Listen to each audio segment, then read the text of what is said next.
এক ভক্ত শ্রী ঠাকুরকে জিজ্ঞাসা করিলেন, পতিতাকে সমাজে পুনর্গ্রহণ সম্বন্ধে আপনার মতামত কি? শ্রী শ্রী ঠাকুর, আমাকে সমাজপতি করিলে আমি তাহাদিগকে গ্রহণ করিব।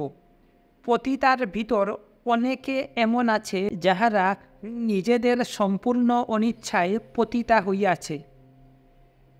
ভক্ত, অসবর্ণ বিবাহে আপনার মত আছে কি?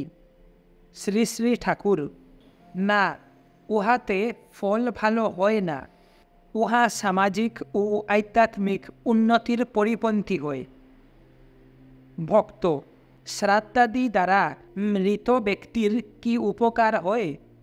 শ্রী শ্রী ঠাকুর, মন্ত্রাদির স্পন্দনে মৃতের ভোগ শরীরের নাশ হয় ও অন্য স্তরে গমনের সুবিধা হয়। মুসলমানদের মধ্যেও ঐরূপ ব্যবস্থা আছে। তাহারা ফয়তা দেয়।